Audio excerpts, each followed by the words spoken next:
guys, if you're new here, my name is Sam and I make videos about makeup, chronic illness, and whatever I want.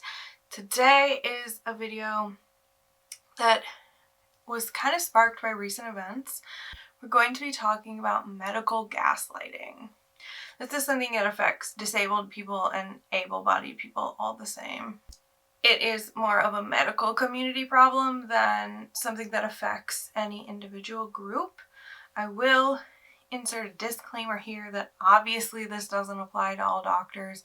I'm fortunate enough to have a few doctors in my life who are really great. Unfortunately, one is now retiring this week, so I lose one, but I know not all doctors are like this. I know not all nurses are like this. However, it is a big enough problem that there have been many studies and huge statistics about how women, disabled people, trans people, LGBTQ plus in general, and people of color, especially women of color, all face medical gaslighting to very startling high degrees. And I've experienced it so much myself, and one was so recent that it's just a video that I really wanted to make. It's not going to be long, but I just really want to drive home things that a lot of you might not really think about.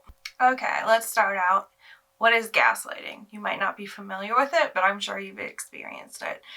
Gaslighting is when someone tries to convince another person to second guess themselves and to doubt their perceptions of reality. So someone does something to you and you call them out on it. Like, hey, it made me uncomfortable when you made that comment. I never made that comment. You must be imagining things. I would never do that. I think you're mistaken. That's gaslighting. Similar situations like that. Medical gaslighting is when a healthcare professional downplays or dismisses symptoms that you know that you're feeling and tries to convince you they're either caused by something else or that you're imagining them altogether.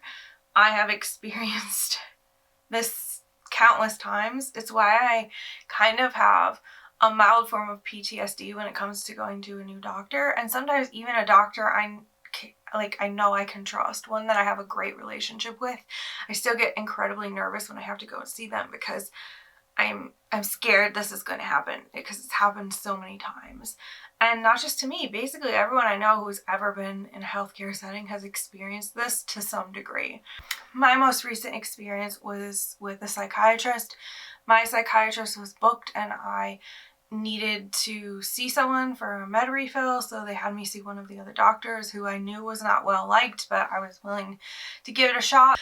And I mentioned how some of the symptoms I've been struggling with for my entire life could possibly be ADHD, and I would like to discuss that possibility, rule it out. I wasn't asking for anything other than, can we talk about it and see what this might be? And his exact words were, I'm going to stop you right there. Everyone wants to have ADHD and nobody does.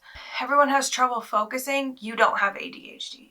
He didn't ask me what a single symptom was. He didn't let me speak. He interrupted me. He didn't let me finish. He then proceeded to ask me inappropriate questions about what I did in high school, what jobs I've had. He criticized the heart condition I was diagnosed with by multiple cardiologists over the years, and told me that wasn't a real heart condition. And then ended the phone call by saying, "You're fine, I'm not changing anything, goodbye," and hung up the phone. Again, he gaslit me by telling me that my perception was incorrect, and I know I'm not a doctor. I know that it could have been something else other than ADHD, but based on my research, it seemed like that was likely. I wasn't asking for medication. I really wanted to discuss the diagnosis so I could find therapy targeted specifically to a disorder I may have to teach me better coping mechanisms, make my life a little easier, but I didn't get the chance to discuss that at all. He shut me down. There are massive gender issues when it comes to medical gaslighting. It's mainly women, especially women of color, who deal with this. Women with heart disease are prescribed less medication and offered surgery less often than men. It takes 65 minutes for women to be treated with pain medication in the ER for stomach pain versus 49 minutes for men. And this study was conducted by the Academic Emergency Medicine Association, I think. I stopped writing my notes. Women are also taken less seriously. We're called things like hysterical, non-compliant. We're overreacting. We have low pain tolerance, which is wild given that we're the ones who give birth to children. So if we had low pain tolerance, wouldn't that just basically kill us? I don't know. It doesn't make sense. I know there are weight-related issues. I saw a story of a woman who died from cancer because she kept going in complaining of severe stomach pain. They just kept telling her to lose weight. Well, she had colon cancer and it killed her. I have seen countless stories of things like that. Lose weight, you're just constipated. I've experienced a constipation one myself, even though I had severe endometriosis to the point that it took one of my ovaries. I had polycystic ovarian syndrome. One of my ovaries that I lost was full of cysts, and for years I was complaining about the debilitating pain, and they just told me I was constipated. When I went to get diagnosed with the endometriosis, I was 14 years old, and I had a gynecologist tell me that if I didn't sleep with so many men, I wouldn't have heavy periods, and if I stopped being a whore, that was a direct quote, my issues would go away. Mind you, I was still a virgin, but she didn't believe me. I did eventually find a doctor who believed me, thankfully, but that made me very hesitant to try anyone else. Examples of medical gaslighting. I have a list here. Assuming a diagnosis or lack thereof based solely on sex, race, ethnicity, I can't speak, gender identity, age, sexuality, weight, or social or economic status. Blaming symptoms on mental illness without screening. Minimization of disabling or dangerous symptoms. Refusing to engage in dialogue with the patient, like the psychiatrist appointment. Refusing to order key imaging or lab work. Lack of shared decision making. And shaming, embarrassing, belittling, or manipulating patients. I had pneumonia last year, and I was told by urgent care that I needed to see a pulmonologist because I also have asthma from a previous lung situation. And so the pneumonia aggravated my asthma, and they wanted me to be put on a different inhaler, like an everyday steroid inhaler. So they suggested I see a pulmonologist.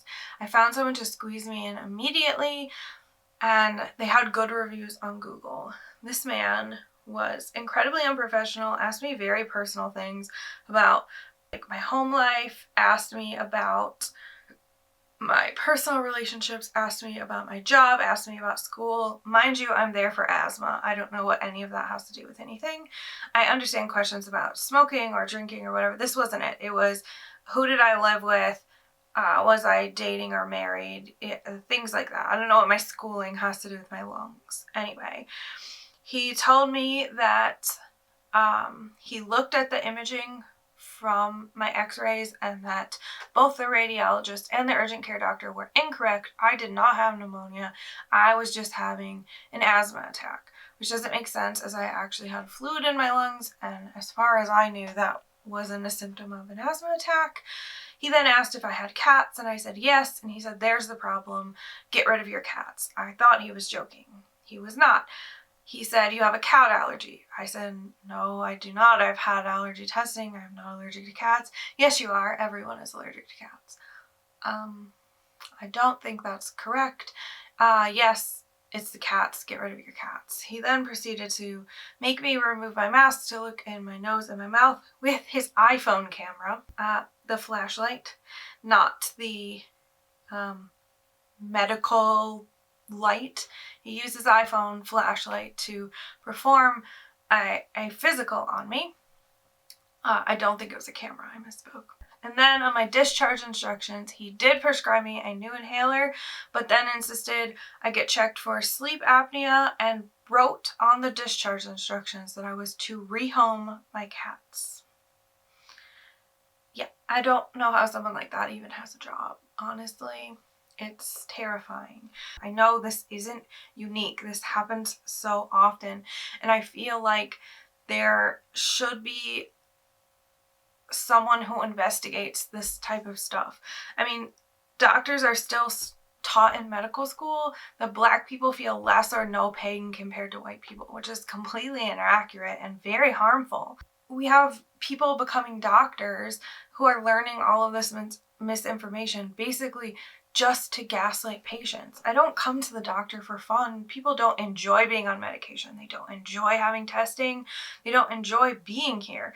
So if someone is here, there's a 99% chance it's for a good reason, and it's not just drug seeking, because most of us want a cure, not a drug. When I first got sick and had all these problems, it was always, I'm trying to get out of school. I don't like being in school. I had great grades. I had a ton of amazing friends, and I loved school. Why would I ruin my entire future to get out of school? It didn't make sense. You know, you could see my perfect attendance. Like, no, that's not here. I'm vomiting in front of you. There's clearly a problem. But nobody wanted to listen to me. Nobody wanted to listen to my mom when she could vouch for me. Like, she absolutely isn't lying. I mean, she's not doing the fun stuff either. She's not hanging out with her friends. I lost all my friends. I'm not doing anything but lying in bed in excruciating pain and fatigue. I think this is a reason a lot of people don't trust the medical community and they don't want to go to the doctor. And I can see it playing with COVID, why people don't trust the vaccine, because I can't really trust my doctor to be honest with me, so how could I trust you to be honest about the vaccine? I also know there's a correlation between women seeking out multi-level marketing schemes with essential oils and diets and things of that nature, because when you're dismissed so many times by the medical community, you want to find your own solution. And sometimes there are natural remedies. I'm not dismissing that, but sometimes you do need modern medicine. But I can understand why most people are so distrustful of it. I don't know what the solution to it is, but I know it's a problem, and it's a problem that a lot of people don't talk about. A lot of people don't realize that before I see a doctor, especially a new one, I stop being able to eat fully. I don't sleep. I'm irritable. I'm sick to my stomach, because I have had so many bad experiences that going to the doctor has literally just given me trauma. And I know I'm not alone in that. It's hard and it's unfortunate, and it has made my situation even worse. I started to file a complaint with this psychiatrist, obviously, but I had to basically hype myself up. When I called, the people seemed confused as to why I was calling, like nobody's filed a complaint before. And they transferred me and I left a message, and the person took a while to call me back. And by the time they called me back, I was just so freaked out about having this conversation and being dismissed again. I just didn't answer. I didn't return their call. And obviously I know that, like, what I should do. This person deserves to be reported, and, you know, maybe something would come of it. Or it could be like all my other situations, and I try to file a report and the person tries to tell me, like, I was mistaken, I misunderstood, maybe he was in the right, and I can't mentally handle those things. So it's easier for me to just shut down and move on. All of these things have stuck with me and created a PTSD type response to where I'm terrified of doctors, and I'm terrified of confrontation with bad doctors. So I often just sit there in silence and let them be assholes, and then I cry after, and then I complain, and then I move on with my life. And I wish there was just a better solution, almost like an anonymous solution or some way to be guaranteed that someone would not jump on the defense. I'm not saying they have to take my side or a patient's side either, but just a way to guarantee that they would stay impartial and just let you file your complaint and move on. I was proud of myself to some degree. The pulmonologist, I called and left a message after hours saying I was deeply uncomfortable. I would not be making my return appointment because the doctor was a terrible fit for me, and they canceled my appointment. That was that. I get that some people might see that as like cowardly, that I didn't confront someone face to face, or I didn't file a report, or I didn't do X, Y, and Z. But to that I say, like, I've been beaten down for 50% of my life, and to try and preserve my mental health, there are just certain things I cannot do, and I'm not going to feel sorry about that, because this isn't a one-time situation. It's happened so many times with so many doctors, and it will continue to happen, that my one measly report isn't going to change the world, and my well-being and my mental health is much more important in the grand scheme of things. And if you are strong enough and brave enough to file those complaints and do those reports, then please do. Like, it will help people like me. So really, that's all I have for this week. It's a very short video, but I really felt it was important to touch on that it's something that's part of having a chronic illness, but it's also just something that plagues everyone who sees a doctor. We have white coat syndrome, to where we're terrified of people with authority, and I wish there was a better solution. I wish there was an answer. I wish my video was, here are 10 tips to deal with terrible doctor situations, but really the only suggestion I have is, when you have an experience like that, never see them again. I don't care if someone tells you you're a doctor hopper or whatever, you aren't. You need to find a medical professional who has your best interest in heart and who thinks about their job as helping people and not just a paycheck. And it might take a while, it might take a few doctors, and I'm sorry to anyone else this has happened to, and I'm sorry to anyone it will happen to, because I feel like for most of us it will happen eventually. So that is all I have. Thank you so much for watching. If you like this video, please give it a thumbs up. Feel free to leave your own experiences in the comments, because I think there's power in numbers, and everyone discussing the things that have happened to them make it so much more obvious, and people will really just pay attention, and maybe that'll trigger even one doctor to just change their bedside manner. If you haven't already, please consider subscribing, and I will see you guys next week.